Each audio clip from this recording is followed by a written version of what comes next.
ആശ്വാസം നേടാം. ഹൃത്തിനുള്ളിൽ ജീവൻ നൽകും വചനം, തിരുവചനം.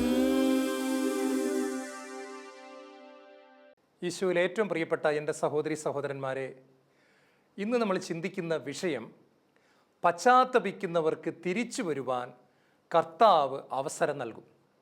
ഈ വചനം നമ്മൾ കാണുന്നത് പ്രഭാഷകൻ്റെ പുസ്തകം 17-ാം അധ്യായത്തിൻ്റെ 24-ാമത്തെ വാക്യത്തിലാണ്.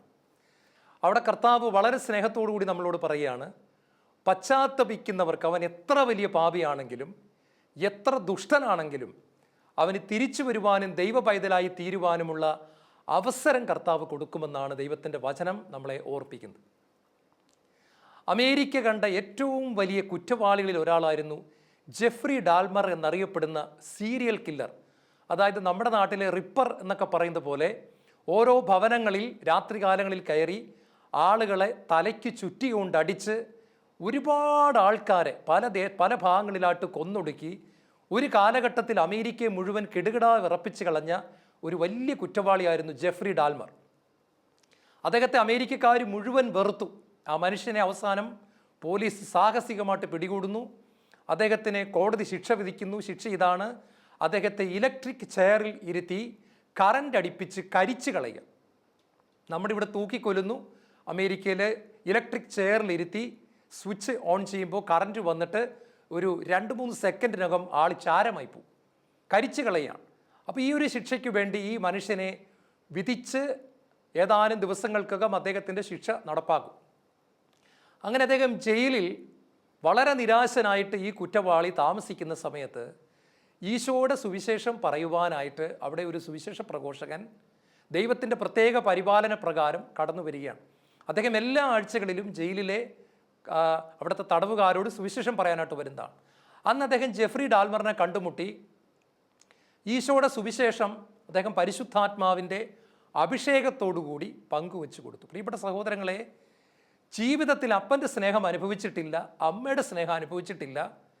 ഇത് ഒരിക്കൽ പോലും അനുഭവിക്കാതെ ലോകത്തിൻ്റെ അഴുക്ക് ചാലുകളിലൂടെ പോയി ഒരുപാട് പേരാൽ വളരെ കുഞ്ഞുനാൾ തൊട്ട് തന്നെ ദുരുപയോഗിക്കപ്പെട്ട് പാപത്തിൻ്റെ മാർഗത്തിലൂടെ പോയ ജെഫ്രി ഡാൽമർ തൻ്റെ മനസ്സിൻ്റെ ഒരു വൈകല്യം നിമിത്തം മറ്റുള്ളവരെ കൊല്ലുന്നതിൽ ആനന്ദം കണ്ടെത്തുന്ന തരത്തിലേക്ക് അദ്ദേഹത്തിൻ്റെ ജീവിതം മാറിപ്പോവുകയാണ്. ഒടുവിൽ യേശുവിൻ്റെ സുവിശേഷം കേൾക്കുന്ന ഈ വേളയിൽ പരിശുദ്ധാത്മാവ് പ്രവർത്തിക്കുന്നു.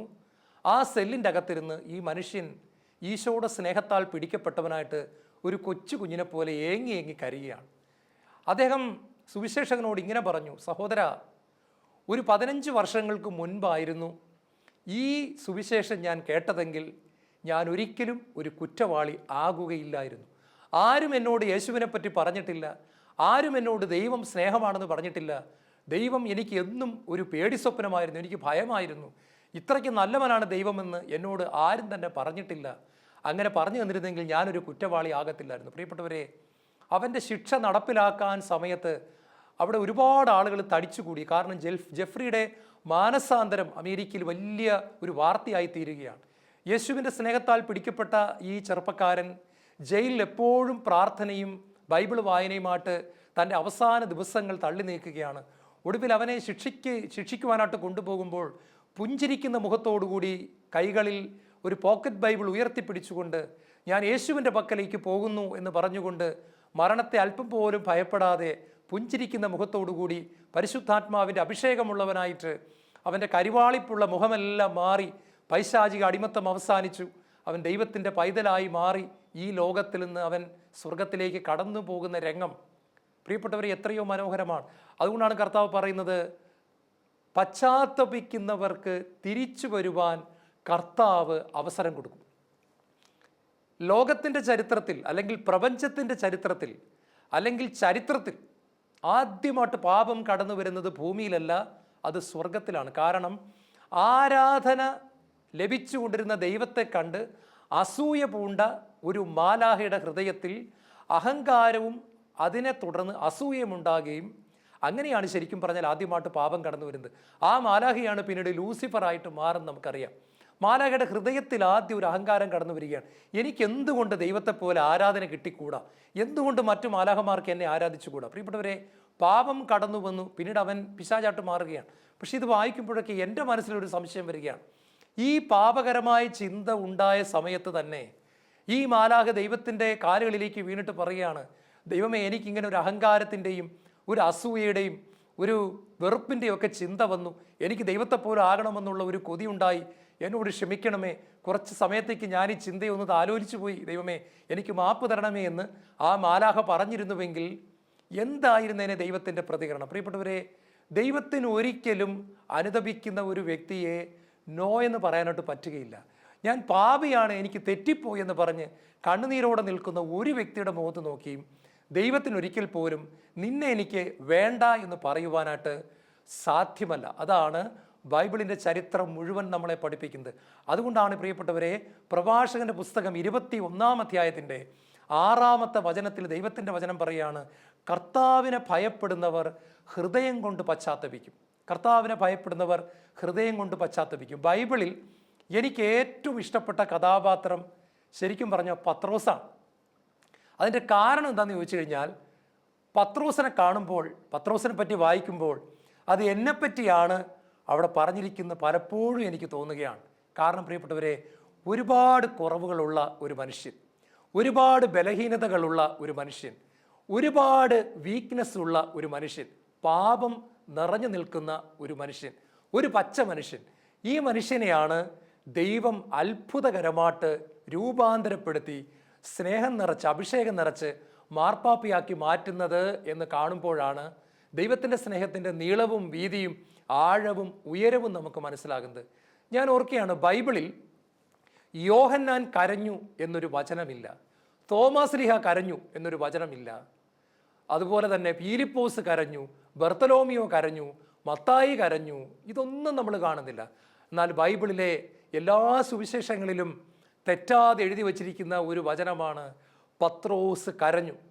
മറ്റൊരു സുവിശേഷത്തിൽ ഇങ്ങനെയാണ്, പത്രോസ് ഉള്ളുരുകി കരഞ്ഞു. വേറൊരു സുവിശേഷത്തിൽ ഇങ്ങനെയാണ്, പത്രോസ് ഹൃദയം നൊന്ത് കരഞ്ഞു. മറ്റൊരു സുവിശേഷത്തിൽ അവൻ പുറത്തു പോയി വാവിട്ട് നിലവിളിച്ചു എന്നാണ്. ഈശോയിൽ ഏറ്റവും പ്രിയപ്പെട്ട സഹോദരങ്ങളെ, എന്താണ് പത്രോസിനെ മറ്റെല്ലാവരിൽ നിന്നും വ്യത്യസ്തനാക്കുന്നത് എന്ന് ചോദിച്ചു കഴിഞ്ഞാൽ, കർത്താവിനെ ഭയപ്പെടുന്നവൻ ഹൃദയം കൊണ്ട് പശ്ചാത്തപിക്കും എന്ന് പ്രഭാഷകന്റെ പുസ്തകം 21-ാം അധ്യായത്തിൻ്റെ 6-ാമത്തെ വാക്യത്തിൽ എഴുതി വച്ചിരിക്കുന്ന കാര്യം പത്രോസിൻ്റെ ജീവിതത്തിൽ നമ്മൾ കാണുകയാണ്. പത്രോസിന് എപ്പോഴെല്ലാം തെറ്റുപറ്റുമ്പോഴും അതിനുശേഷം ഒരു കരച്ചിൽ പത്രോസിൽ നിന്നും അങ്ങോട്ട് വരികയാണ്. ഈശോയെ, ഞാൻ ഇത്രയേ ഉള്ളൂ, ഞാൻ ബലഹീനനാണ്. ഒരുപാട് തവണ തെറ്റുകൾ ചെയ്തിട്ട് വീണ്ടും വീണ്ടും യേശുവിൻ്റെ പക്കൽ മാപ്പ് ചോദിച്ചുകൊണ്ട് വീണ്ടും വീഴുകയും എഴുന്നേൽക്കുകയും ചെയ്ത് ഒടുവിൽ പരിശുദ്ധാത്മ അഭിഷേകം പ്രാപിച്ച് വീഴാത്ത ശക്തനായൊരു മനുഷ്യനായി പത്രോസ് മാറുന്നത് നമ്മൾ കാണുകയാണ്. പ്രിയപ്പെട്ടവരെ, പശ്ചാത്തപിക്കുന്നവർക്ക് തിരിച്ചു വരുവാൻ കർത്താവ് അവസരം നൽകും. നിങ്ങൾ ഒരുപക്ഷെ ധ്യാനം കൂടാത്ത വ്യക്തിയായിരിക്കാം, യേശുവിനെ പറ്റി കേട്ടിട്ടില്ലാത്ത വ്യക്തിയായിരിക്കാം, അല്ലെങ്കിൽ ഒരുപാട് ധ്യാനങ്ങൾ കൂടിയിട്ടും ഇന്നും ഒരുപാട് പാപം ചെയ്തുകൊണ്ടിരിക്കുന്ന വ്യക്തിയായിരിക്കാം. എങ്കിലും കർത്താവ് ഇന്ന് ഉറപ്പോടുകൂടെ പറയുകയാണ്, പശ്ചാത്തപിക്കുന്നവർക്ക് തിരിച്ചു വരുവാനും ദൈവത്തിൻ്റെ അഭിഷേകം സ്വീകരിക്കാനും ദൈവത്തിൻ്റെ മകനായി തീരാനും ദൈവത്തിൻ്റെ മകളായി സ്വർഗത്തിൻ്റെ പൗരത്വം സ്വീകരിക്കുവാനുമുള്ള വലിയ ഒരു അവസരം ദൈവം നമുക്ക് തരും. പ്രിയപ്പെട്ടവരെ, എൻ്റെ മനസ്സിലേക്ക് ഓർമ്മ വരുന്നത് വളരെ കുഞ്ഞുനാൾ തൊട്ട് ഞാൻ കേട്ടിട്ടുള്ള ഒരു കഥയാണ്. അതിപ്രകാരമാണ്, ഭർത്താവ് മരിച്ചുപോയൊരു സ്ത്രീ തൻ്റെ ഏക മകനെ വളരെ ഓമനിച്ച് വളർത്തിക്കൊണ്ടുവരികയാണ്. താഴെ വെച്ചാൽ ഉറുമ്പരിക്കും, തലയിൽ വെച്ചാൽ പേനിരിക്കും എന്നൊക്കെ പറയുന്നത് പോലെ ഒരുപാട് സ്നേഹം കൊടുത്തവനെ വളർത്തിക്കൊണ്ടുവരികയാണ്. ഒടുവിൽ ഈ കുഞ്ഞ് ഒരു യുവാവായി മാറുന്നു. അവനൊരു പെൺകുട്ടിയുമായിട്ട് സ്നേഹത്തിലാകുന്നു. ആ പെൺകുട്ടി ഒരു ദിവസം ഇവനോട് ചോദിക്കുകയാണ്, നിനക്ക് ഈ ലോകത്തിൽ ഏറ്റവും ഇഷ്ടം ആരെയാണ്? അവൻ പറഞ്ഞു, എനിക്ക് നിന്നെയാണ് ഇഷ്ടം. അപ്പോൾ അവൾ ഇങ്ങനെ പറയാണ്, അത് സത്യമാണെന്നറിയാൻ എനിക്ക് ഒരു ടെസ്റ്റ് നടത്തേണ്ടതായിട്ടുണ്ട്. അതിതാണ്, നീ പോയി നിൻ്റെ അമ്മയുടെ ഹൃദയം എനിക്ക് എടുത്തുകൊണ്ട് വരിക. നിൻ്റെ അമ്മയെ കൊന്ന് അമ്മയുടെ ഹൃദയം എനിക്ക് കൊണ്ടുവന്ന് തരിക. ഇവൻ അങ്ങനെ തന്നെ പോവുകയാണ്. ഇവൻ്റെ അമ്മയെ കൊന്ന് ഇവൻ്റെ അമ്മയുടെ ഹൃദയം കയ്യിലെടുത്തുകൊണ്ട് ഇവൻ ഓടുന്ന വഴിക്ക്, ഇവൻ സ്നേഹിക്കുന്ന പെൺകുട്ടിയെ കാണാൻ ഓടുന്ന വഴിക്ക് ഒരു മരത്തിൻ്റെ വേരിൽ തട്ടി ഇവൻ താഴേക്ക് കമന്നടിച്ച് വീഴുകയാണ്. അപ്പോൾ ഇവൻ്റെ കയ്യിലിരുന്ന ഹൃദയം തെറിച്ച് താഴേക്ക് വീണു. ഇവൻ ഈ ഹൃദയം ഒന്നുകൂടി എടുക്കാനായിട്ട് കുനിഞ്ഞപ്പോൾ ആ ഹൃദയത്തിൽ നിന്നൊരു ശബ്ദം ഉയരുകയാണ്, മോനെ നിന്റെ കാല് വേദനിച്ചു, മോനെ നിന്റെ കാല് വേദനിച്ചു. ഈശോയിൽ ഏറ്റവും പ്രിയപ്പെട്ട സഹോദരങ്ങളെ, ഇതൊരു കഥയാണ്, സംഭവമല്ല, ഒരു കഥയാണ്. പക്ഷേ മനോഹരമായൊരു സന്ദേശം, ഒരു അമ്മയുടെ സ്നേഹം ഇവിടെ വളരെ വ്യക്തമായിട്ട് ദൈവത്തിൻ്റെ വചനത്തിൽ പറയുന്നത് പോലെ, പർവ്വതങ്ങൾ അകന്നു പോയാലും കുന്നുകൾ മാറ്റപ്പെട്ടാലും മാറത്തില്ല, മുല കുടിക്കുന്ന കുഞ്ഞിനെ അമ്മയ്ക്ക് മറക്കാനാവുമോ എന്നൊക്കെ ദൈവം ചോദിക്കുമ്പോൾ ഒരു അമ്മയുടെ സ്നേഹം ആഴമുള്ളതാണെന്ന് ദൈവവും പറയുകയാണ്. എങ്കിൽ ഈ കഥയിൽ അമ്മയ്ക്ക് തൻ്റെ കുഞ്ഞ് എന്തെല്ലാം ചെയ്തിട്ടും കുഞ്ഞിനെ മറക്കാനായിട്ട് സാധിക്കുന്നില്ല എങ്കിൽ നമ്മളൊന്ന് ചിന്തിച്ചു നോക്കുക, ഒരു അമ്മ ഇപ്രകാരമാണെങ്കിൽ ദൈവം എപ്രകാരമായിരിക്കും? പ്രിയപ്പെട്ടവരെ, ഭൂമിയിലെ ഒരു സാധാരണ മനുഷ്യ സ്ത്രീയുടെ സ്നേഹം ഇപ്രകാരമാണെങ്കിൽ ദൈവത്തിൻ്റെ സ്നേഹം എപ്രകാരമായിരിക്കും? ദൈവത്തിന് സ്നേഹിക്കുവാൻ മാത്രമേ സാധിക്കുന്നുള്ളൂ. ഉദാഹരണം പറഞ്ഞാൽ, ഇന്ത്യയിൽ രാത്രി 8 മണിയായിരിക്കുമ്പോൾ അമേരിക്കയിലെ കാലിഫോർണിയ എന്ന് പറയുന്ന സ്ഥലത്ത് രാവിലെ 8 മണിയാണ്. കാലിഫോർണിയയിൽ രാത്രി 10 മണിയാകുമ്പോൾ ഇന്ത്യയിൽ രാവിലെ 10 മണിയാണ്. ഇതിനൊരൊറ്റ കാരണം മാത്രമേ ഉള്ളൂ, സൂര്യൻ പ്രകാശിച്ചുകൊണ്ടേ നിൽക്കുന്നു. പ്രകാശിച്ചുകൊണ്ട് നിൽക്കുന്ന സൂര്യൻ്റെ നേരെ ഭൂമി കറങ്ങിക്കൊണ്ടിരിക്കുന്നു. ഇന്ത്യ ഉൾപ്പെടുന്ന ഭാഗം കറങ്ങി സൂര്യൻ്റെ നേരെ വരുമ്പോൾ ഇവിടെ മുഴുവൻ പ്രകാശം കൊണ്ട് നിറയുന്നു. അമേരിക്കയിൽ ഇരുട്ടാവുന്നു. അമേരിക്കയുടെ ഭാഗം കറങ്ങി സൂര്യൻ്റെ നേരെ വരുമ്പോൾ അവിടെ പ്രകാശിക്കുന്നു, ഇവിടെ ഇരുട്ടായിത്തീരുന്നു. ഇതുകൊണ്ടാണ് മലാക്കി പ്രവാചകന്റെ പുസ്തകത്തിൽ ദൈവത്തിൻ്റെ വചനം ദൈവത്തെ നീതി സൂര്യൻ എന്നാണ് വിളിച്ചിരിക്കുന്നത്. അവിടെ പറഞ്ഞതിൻ്റെ കാര്യം ഇത്രയേ ഉള്ളൂ, സൂര്യൻ ഒരിക്കലും ഉദിക്കുന്നില്ല, അസ്തമിക്കുന്നില്ല. അതാണ് എൻ്റെ കാര്യം. സൂര്യൻ ഉദിക്കുന്നുമില്ല, അസ്തമിക്കുന്നുമില്ല. സൂര്യൻ പ്രകാശിച്ചുകൊണ്ടേ നിൽക്കുകയാണ്. അതിന് ചുറ്റും മറ്റ് ഗ്രഹങ്ങൾ കറങ്ങുന്നത് പോലെ ദൈവത്തിൻ്റെ സ്നേഹം ഉദിക്കുന്നുമില്ല, അസ്തമിക്കുന്നുമില്ല. അത് പ്രകാശിച്ചുകൊണ്ടേ നിൽക്കുന്നു. അത് മാറ്റമില്ലാതെ ഒഴുകിക്കൊണ്ട് തന്നെ ഇരിക്കുന്നു. അതിലേക്ക് ഒരു മനുഷ്യൻ തൻ്റെ ഹൃദയത്തെ സമർപ്പിക്കുന്നതിനനുസരിച്ചാണ് അവന് ദൈവത്തിൻ്റെ സ്നേഹം അനുഭവിക്കാനായിട്ട് പറ്റും. പ്രിയപ്പെട്ട സഹോദരങ്ങളെ, ഒരു വ്യക്തി എത്രമാത്രം സൂര്യപ്രകാശത്തിന് നേരെ തൻ്റെ ഭവനത്തിൻ്റെ ജനലുകളും വാതിലുകളും തുറന്നു വയ്ക്കുന്നോ അത്രത്തോളം പ്രകാശം അവൻ്റെ ഭവനത്തിൽ എത്തിച്ചേരുന്നത് പോലെ തന്നെയാണ്. ഇതിലൊരു വ്യത്യാസവുമില്ല. ദൈവത്തിന് ആരോടും സ്നേഹം കൂടുതലോ സ്നേഹക്കുറവോ ഒന്നുമില്ല. ദൈവം സ്നേഹിച്ചുകൊണ്ടേയിരിക്കുന്നു.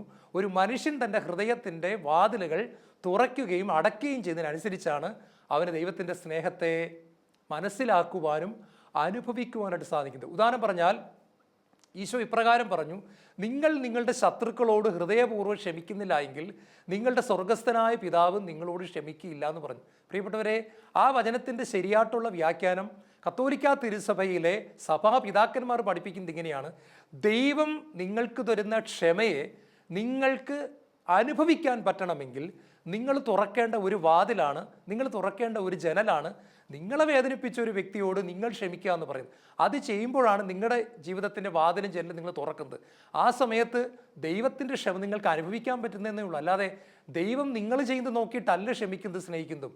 ദൈവം നേരത്തെ സ്നേഹിച്ചുകൊണ്ടേയിരിക്കുന്നു, ദൈവം നേരത്തെ തന്നെ ക്ഷമിച്ചുകൊണ്ടിരിക്കുന്നു, ദൈവം പ്രകാശിച്ചുകൊണ്ടേയിരിക്കുന്നു. അതുകൊണ്ടാണ് കർത്താവ് പറയുന്നത്, പശ്ചാത്തപിക്കുന്നവർ ജീവിതത്തിൻ്റെ ഏതവസ്ഥയിലുള്ളവരാണെങ്കിലും അവർക്ക് തിരിച്ചു വരുവാൻ ഞാൻ അവസരം നൽകും. പ്രിയപ്പെട്ട സഹോദരങ്ങളെ, ഭൂമിയിലെ ആദ്യത്തെ പാപം ചെയ്തത് നിങ്ങൾക്കറിയാം, ഹവ്വയാണ് ആദ്യം പാപം ചെയ്തത്. അതിനുശേഷം ആദം പാപം ചെയ്യുന്നു. ഇവർ രണ്ടുപേരും പാപം ചെയ്ത അന്ന് വൈകുന്നേരം ദൈവം യാതൊന്നും സംഭവിക്കാത്തതുപോലെ, ഇന്നലെ വന്നതുപോലെ, മെനഞ്ഞാന്ന് വന്നതുപോലെ, അല്ലെങ്കിൽ കഴിഞ്ഞ മാസം വന്നതുപോലെ ദൈവം ഒരു പുഞ്ചിരിയോടുകൂടി കടന്നു വരിക.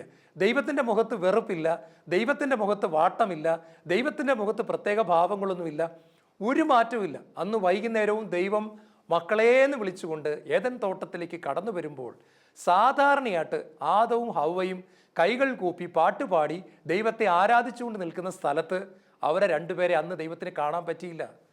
ദൈവത്തിന് അവരെ കാണാൻ പറ്റിയില്ല. ദൈവം അതുകൊണ്ട് ചോദിക്കുകയാണ്, നീ എവിടെയാണ് എന്ന് ചോദിക്കുമ്പോൾ മരത്തിൻ്റെ പുറകിൽ കയറി ഭയപ്പെട്ട് ഒളിച്ചിരിക്കുന്ന ആദ്യത്തെ മനുഷ്യരെ നമുക്ക് കാണാനായിട്ട് സാധിക്കുന്നു. പ്രിയപ്പെട്ടവരെ, ദൈവം അന്നും വന്നു. ദൈവത്തിൻ്റെ സ്നേഹത്തിന് ഒരു കുറവുമില്ല. നീ എവിടെയാണ്? നിനക്ക് എന്താണ് സംഭവിച്ചത്?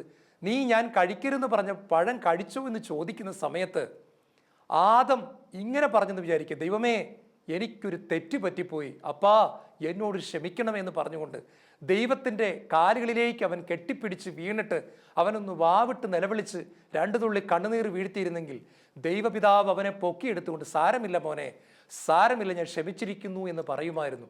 അതിനു പകരം അവൻ പശ്ചാത്തപിക്കുന്നതിന് പകരം, അവൻ അനുതപിക്കുന്നതിന് പകരം അവൻ ദൈവത്തോട് അഹങ്കാരത്തോടെ എതിർത്ത് സംസാരിച്ചുകൊണ്ട് പറഞ്ഞു, നീ എനിക്ക് കൂട്ടിനാട്ട് തന്ന സ്ത്രീയാണ് എന്നെ വഞ്ചിച്ചത്, ഞാനൊരു തെറ്റും ചെയ്തിട്ടില്ല. അവളോട് ചോദിച്ചു, മോളെ നീ എന്താ ചെയ്തത്? അപ്പച്ച എനിക്കൊരബദ്ധം പറ്റി, എന്നോട് ക്ഷമിക്കണമേ എന്ന് പറഞ്ഞ് ദൈവത്തിൻ്റെ കാലുകളിലേക്ക് ഹൗവ വീണിരുന്നെങ്കിൽ സാരമില്ല മോളെ, പോട്ടെ എന്ന് പറഞ്ഞുകൊണ്ട് ദൈവം അവളെ എഴുന്നേൽപ്പിക്കുമായിരുന്നു. പകരം അവൾ പറഞ്ഞത്, നീ സൃഷ്ടിച്ചു വെച്ചൊരു പാമ്പുണ്ടല്ലോ, ആര് പറഞ്ഞു പാമ്പിനെ സൃഷ്ടിക്കാൻ? ആ പാമ്പ് എന്നെ വഞ്ചിച്ചു, ഞാൻ ഒരു തെറ്റും ചെയ്തിട്ടില്ല.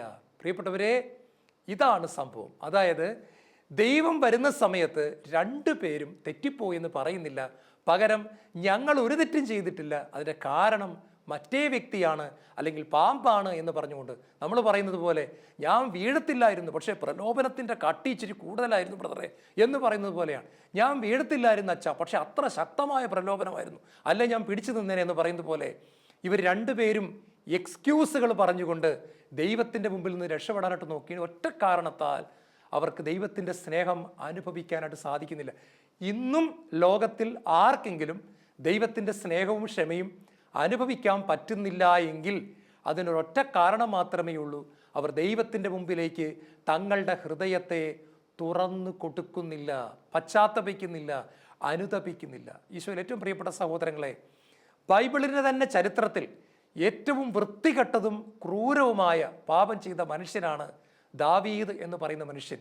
ഒരു പാവം പട്ടാളക്കാരനെ ചതിവിൽപ്പെടുത്തി വളരെ ഹീനമായ വിധത്തിൽ ശത്രുക്കളാൽ കൊല ചെയ്യിച്ചു. അവൻ്റെ ഭാര്യയുമായിട്ട് വ്യഭിചാരം ചെയ്തു. എന്നിട്ട് അവൻ്റെ ഭാര്യയെ സ്വന്തമാക്കി കൊട്ടാരത്തിൽ കൊണ്ടുവന്നു. ജനങ്ങളുടെ മുൻപിൽ നല്ല പിള്ള കളിച്ചു, മാന്യനായി അഭിനയിച്ചു. ചെയ്യാവുന്ന ഏറ്റവും വൃത്തികെട്ട പാപങ്ങൾ അവൻ ചെയ്തു. എന്നിട്ടും നിനക്ക് തെറ്റുപറ്റിപ്പോയി എന്ന് ദൈവം ഒരു പ്രവാചകനിലൂടെ പറഞ്ഞപ്പോൾ, പ്രിയപ്പെട്ട സഹോദരങ്ങളെ, ബൈബിൾ വായിക്കുമ്പോൾ 51-ാം സങ്കീർത്തനം വായിക്കുക, നമുക്ക് കാണാനായിട്ട് സാധിക്കും, ചാക്കുടുത്ത് ചാരം പൂശി ഒരു കൊച്ചു കുഞ്ഞിനെ പോലെ ദൈവമേ ഞാൻ നിൻ്റെ മുമ്പിൽ പാപം ചെയ്തു പോയി എന്ന് പറഞ്ഞ് എല്ലാവരും കാണുകെ, കൊട്ടാരത്തിലെ സകല ജനങ്ങളും കാണുകെ വാവിട്ട് നിലവിളിക്കുകയും ലോകത്തിൻ്റെ അവസാനം വരെ ജനിക്കാൻ പോകുന്ന സകലർക്കും വായിക്കാൻ വേണ്ടി 51-ാം സങ്കീർത്തനം എഴുതി വയ്ക്കുകയും ചെയ്ത ദാവീദിനെ നമ്മൾ കാണുകയാണ്. ദാവീദ് വ്യഭിചാരം ചെയ്തു എന്നുള്ള കാര്യം ലോകത്തിലെ എല്ലാവർക്കും അറിയാം, തലമുറകൾക്കറിയാം. ദാവീദ് കൊലപാതകം ചെയ്ത കാര്യം അറിയാത്തവരായിട്ട് ആരുമില്ല. അതിന്നൊരു രഹസ്യ പാപമല്ല, എല്ലാവർക്കും അറിയുന്ന തരത്തിൽ അദ്ദേഹം തന്നെ അത് എഴുതി വച്ചിട്ട് പറയുകയാണ്, ഞാൻ പാപിയാണ്, ഹിസ്സോപ്പ് കൊണ്ട് എന്നെ കഴുകണമേ. യേശുവിൽ ഏറ്റവും പ്രിയപ്പെട്ട സഹോദരങ്ങളെ, പശ്ചാത്തപിക്കുന്നവർക്ക് തിരിച്ചു വരുവാൻ കർത്താവ് അവസരം നൽകും. ഇതുപോലെ തന്നെ ദൈവത്തിൽ നിന്ന് അകന്നു പോയതിനു ശേഷം മടങ്ങി വന്ന മറ്റൊരു മനുഷ്യനാണ് സാംസൺ. ഒരുപാട് പാപം ചെയ്ത് ദൈവത്തിൻ്റെ ഹൃദയത്തെ വേദനിപ്പിച്ചതിന് ശേഷം മരണത്തിന് തൊട്ട് മുൻപുള്ള 15 മിനിറ്റ് സമയത്ത് ദൈവത്തിലേക്ക് അദ്ദേഹം തിരിച്ചു കടന്നു വരുന്നു.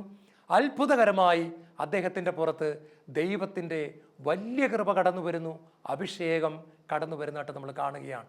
ഇന്ന് വചനം തിരുവചനം ശുശ്രൂഷ കേട്ടുകൊണ്ടിരിക്കുമ്പോൾ നമ്മുടെ ഹൃദയങ്ങളിലേക്ക് ദൈവത്തിൻ്റെ പരിശുദ്ധാത്മാവ് ഈ ഒരു കാര്യം ഓർപ്പിക്കുകയാണ്, നമുക്ക് എവിടെയാണ് കാലിടറിയെങ്കിലും നമ്മൾ ആഴമായിട്ട് അനുതപിച്ച് തിരിച്ചു വന്നാൽ ദൈവം നമ്മളെ ഹൃദയപൂർവ്വം സ്വീകരിക്കുമെന്ന് ദൈവത്തിൻ്റെ വചനം നമ്മളെ ഇപ്രകാരം ഓർപ്പിക്കുകയാണ്. പ്രിയപ്പെട്ട സഹോദരങ്ങളെ, ഉയർത്തെഴുന്നേറ്റ കർത്താവ് ആദ്യമായിട്ട് പ്രത്യക്ഷപ്പെടുന്നത് മഗ്ദലന മറിയം എന്ന് പറയുന്ന ഒരു സ്ത്രീക്കാണെന്ന് നമുക്കറിയാം. ഞാനാണ് ഈശോയുടെ സ്ഥാനത്തായിരുന്നെങ്കിൽ ഞാൻ പരിശുദ്ധ കന്യകാമറിയത്തിനെ ആദ്യം പ്രത്യക്ഷപ്പെടുത്തുള്ളായിരുന്നു. പക്ഷേ പുതിയ നിയമത്തിൻ്റെ താളുകളിൽ പരിശുദ്ധാത്മാവ് എഴുതി വച്ചിരിക്കുകയാണ്, ഉയർത്തെഴുന്നേറ്റ കർത്താവ് ആദ്യം പ്രത്യക്ഷപ്പെട്ടത് മഗ്ദലന മറിയത്തിനാണ്. ഒരുപാട് കാരണങ്ങൾ ഇതിനുണ്ടാകാമെങ്കിലും എനിക്കെപ്പോഴും തോന്നിയിട്ടുള്ള ഒരു കാര്യം ഇതാണ്, തൻ്റെ പഴയകാല ജീവിതത്തെ ഓർത്തുകൊണ്ട്, തൻ്റെ പാപം നിറഞ്ഞ ജീവിതത്തെ ഓർത്തുകൊണ്ട് മഗ്ദലന മറിയത്തിന് പലപ്പോഴും ഹൃദയത്തിൽ ഒരു കുറ്റബോധം ഉണ്ടായിരുന്നു കാണും. ദൈവം എന്നെ യഥാർത്ഥത്തിൽ സ്നേഹിക്കുന്നുണ്ടാവുമോ? ദൈവത്തിന് എന്നെപ്പറ്റി എന്തായിരിക്കും ചിന്ത? ദൈവം എൻ്റെ കഴിഞ്ഞകാല പാപങ്ങളൊക്കെ ഇടയ്ക്കിടയ്ക്ക് ഓർക്കാറുണ്ടായിരിക്കുമല്ലോ, മഹാനാണക്കേടായിപ്പോയല്ലോ എന്നൊക്കെ അവൾ ചിന്തിച്ചിട്ടുണ്ടാകണം. ഈ ചിന്തകളെ മുഴുവൻ മായ്ച്ചു കളയാൻ വേണ്ടി ഉയർത്തെഴുന്നേറ്റ യേശു ആദ്യമായിട്ട് അവൾക്ക് പ്രത്യക്ഷപ്പെട്ടുകൊണ്ട് പറയുകയാണ്, നീ പോയി എൻ്റെ സഹോദരനോട്, എൻ്റെ ശിഷ്യന്മാരോട്, പത്രോസിനോട് പറയുക, ഞാൻ ഉയർത്തെഴുന്നേറ്റിരിക്കുന്നു. പ്രിയപ്പെട്ടവരെ, പ്രസംഗിക്കാനുള്ള ദൗത്യം ഏൽപ്പിക്കുകയാണ്.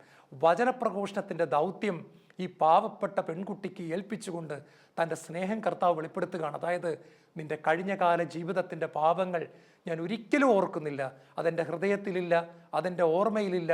നീ ഇന്നൊരു പുതിയ സൃഷ്ടിയാണ്, നിനക്ക് ഞാനൊരു ദൗത്യം തരുന്നു. നീ പോയി അപ്പോസ്തലന്മാരോട് സുവിശേഷം പ്രസംഗിക്കണം.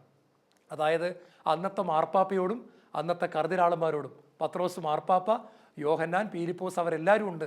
അവരോട് പോയി യേശു ഉയർത്തെഴുന്നേറ്റു എന്നുള്ള സത്യം പ്രസംഗിക്കാനുള്ള ദൗത്യം 7 പിശാചുക്കളെ പുറത്താക്കിയ, വളരെയധികം പാപത്തിൽ ജീവിച്ച ഈ വ്യക്തിക്ക് കർത്താവ് കൊടുക്കുന്നതായിട്ട് നമ്മൾ കാണുകയാണ്. ഇന്ന് ദൈവത്തിൻ്റെ സ്നേഹം നമ്മളെ ഓരോരുത്തരെയും മാടി വിളിക്കുകയാണ്. ഒറ്റ സംഭവം പറഞ്ഞ് ഞാൻ ഇന്നത്തെ വചനപ്രഘോഷണം അവസാനിപ്പിക്കാം. ഏതാനും വർഷങ്ങൾക്ക് മുമ്പ് കുറവിലങ്ങാട് എന്ന് പറയുന്ന സ്ഥലത്തിനടുത്തായിട്ട് യാക്കോബ സഭയുടെ ഒരു വലിയൊരു കൺവെൻഷൻ നടക്കുകയാണ്. അതിൻ്റെ അവസാന ദിവസം പ്രസംഗിക്കുന്നത് സഭയിലെ ഒരു ബിഷപ്പാണ്. അദ്ദേഹം വചനപ്രഘോഷത്തിൻ്റെ അവസാനം രോഗശാന്തി ശുശ്രൂഷ ആരംഭിക്കുകയാണ്. പ്രിയപ്പെട്ട സഹോദരങ്ങളെ, 9 വർഷങ്ങൾക്ക് മുമ്പ് കാറിടിച്ച് ശരീരം മുഴുവൻ തളർന്നു പോയ ഒരു മനുഷ്യനെ അവിടെ കൊണ്ടുവന്ന് വലിയൊരു സ്ട്രെച്ചറിൽ, ഒരു കട്ടിൽ അവിടെ കിടത്തിയിരിക്കുക. 9 വർഷമായിട്ട് ഈ മനുഷ്യൻ തളർന്നു കിടക്കുകയാണ്. ഈ വചനപ്രഘോഷണം മുഴുവൻ ഈ മനുഷ്യൻ കേട്ടു, ഒരുപാട് പേര് കേട്ടു. പക്ഷെ രോഗശാന്തി പ്രാർത്ഥന ആരംഭിച്ച് ഒരു 5 മിനിറ്റ് ആയതും അത്ഭുതകരമായി പരിശുദ്ധാത്മാവ് ഈ മനുഷ്യൻ തൊടുകയാണ്. ഇദ്ദേഹം ഈ സ്ട്രെച്ചറിൽ നിന്ന് എഴുന്നേറ്റ് ജനങ്ങളെല്ലാം കാണുക സ്റ്റേജിൽ കയറി. ഇത് സ്റ്റേജിൽ വന്ന് യേശുവേ സ്തോത്രം ഹല്ലേലൂയ എന്നൊക്കെ പറയാം. സാക്ഷ്യം പറച്ചിലിന് ശേഷം പിതാവ്, അഭിവന്യ പിതാവ് ബിഷപ്പ് ഇദ്ദേഹത്തോട് ചോദ്യം ചോദിച്ചു, മോനെ, രോഗശാന്തി പ്രാർത്ഥന നടക്കുമ്പോൾ നീ എന്തെങ്കിലും പ്രത്യേകിച്ച് ചെയ്തായിരുന്നോ? അപ്പം അവൻ കണ്ണുനീരോടെ പറഞ്ഞു, പിതാവേ, ഞാൻ കാർ ഇടിച്ചു വീണതല്ല, എന്നെ കാർ ഇടിപ്പിച്ചതാണ്. ഞാൻ കാർ ഇടിച്ചു വീണതല്ല, എന്നെ കാർ ഇടിപ്പിച്ചതാണ്. ഇടിപ്പിച്ച ആളെ എനിക്ക് നന്നായിട്ടറിയാം. ഞാൻ ഈ 9 വർഷവും കട്ടിലിൽ കിടക്കുന്ന സമയത്ത് ഞാൻ ഇങ്ങനെയാണ് മനസ്സിൽ കരുതിയത്, എന്നെങ്കിലും ഞാൻ എഴുന്നേക്കും, എഴുന്നേൽക്കുന്ന അന്ന് എന്നെ ഇടിപ്പിച്ചവൻ്റെ പരിപാടി ഞാൻ തീർക്കും, അവൻ്റെ കഥ ഞാൻ കഴിക്കും. ഈ 9 വർഷവും ഞാൻ കിടക്കെ കിടന്ന് ഇതാണ് പ്രാർത്ഥിച്ചത്. എന്നാൽ ഇന്ന് അങ്ങയുടെ വചനപ്രഘോഷണം കേട്ടുകൊണ്ടിരിക്കുമ്പോൾ യേശുവിൻ്റെ സ്നേഹം എന്നെ സ്പർശിച്ചു. ഞാൻ അതുകൊണ്ടൊരു തീരുമാനമെടുത്തു, എന്നെ വണ്ടി ഇടിപ്പിച്ചവനോട് ഞാൻ നിരുപാധികം ക്ഷമിക്കുന്നു. അവനോട് എനിക്കൊരു പരാതിയുമില്ല, അവൻ അങ്ങനെ ഒരു തെറ്റ് ചെയ്തിട്ടേയില്ല ദൈവമേ, അത് അങ്ങയുടെ കണക്ക് പുസ്തകത്തിൽ നിന്നും മായ്ച്ചു കളയണമേ എന്ന് ഞാൻ പ്രാർത്ഥിച്ചു. പ്രിയപ്പെട്ട സഹോദരങ്ങളെ, ഇന്നൊരു ചെറുപ്പക്കാരൻ പറയാം, പിതാവേ, ഞാൻ ഇത് പ്രാർത്ഥിച്ച് തീർന്നതും പരിശുദ്ധാത്മാവിൻ്റെ മിന്നലൊളി, അഭിഷേകം എൻ്റെ മേൽ പതിച്ചു. തളർന്നു കിടന്ന എൻ്റെ നട്ടെല്ല് ബലം പ്രാപിച്ചു, എൻ്റെ കൈകളും കാലുകളും ബലം പ്രാപിച്ചു. 9 വർഷങ്ങൾക്ക് ശേഷം അത്ഭുതകരമായി ഞാൻ എഴുന്നേറ്റ് നടക്കുന്നു. പ്രിയപ്പെട്ടവരെ, അവൻ്റെ പശ്ചാത്തപിക്കുന്ന ഹൃദയത്തെ ദൈവം സ്വീകരിച്ചു. ദൈവം അവൻ്റെ പാപം ക്ഷമിച്ചു, അവനെ പരിശുദ്ധാത്മാവുകൊണ്ട് നിറച്ചു. അവൻ്റെ ജീവിതത്തിലെ ഏറ്റവും വലിയൊരു ആഗ്രഹമായ തളർന്നു കിടക്കുന്ന അവനെ എഴുന്നേൽപ്പിക്കണമെന്നുള്ള ദൈവത്തിൻ്റെ സ്വപ്നം അവിടെ നടക്കുകയാണ്. നമുക്ക് കണ്ണുകളടയ്ക്കാൻ പ്രാർത്ഥിക്കാം. ഈശോയെ, പൂർണ്ണ ഹൃദയത്തോടെ ഞാൻ തിരിച്ചു വരികയാണ്. കർത്താവിനെ ഭയപ്പെടുന്നവർ ഹൃദയം കൊണ്ട് പശ്ചാത്തപിക്കും. പ്രഭാഷകൻ 21:6 എൻ്റെ മനസ്സിലേക്ക് വരുന്നു. ഒരുപാട് തെറ്റുകൾ ചെയ്തിട്ടുള്ള ഞാൻ പലതും മറച്ചു വച്ചിട്ടുണ്ട്, അങ്ങയോട് ഏറ്റു പറയാതിരുന്നിട്ടുണ്ട്. യേശുവേ, ഇന്ന് വചനം തിരുവചനം ശാലോം ടിവിയുടെ മുമ്പിരുന്ന് കേൾക്കുമ്പോൾ എൻ്റെ ഹൃദയം ഞാൻ തുറക്കുന്നു. കർത്താവേ, അനുതപിക്കുന്ന ഹൃദയത്തോടെ അങ്ങയുടെ സന്നിധിയിലേക്ക് വരുന്നു. അങ്ങയുടെ പരിശുദ്ധ രക്തത്താൽ എന്നെ കഴുകണമേ. യേശുവേ സ്തോത്രം, യേശുവേ നന്ദി, യേശുവേ ആരാധന.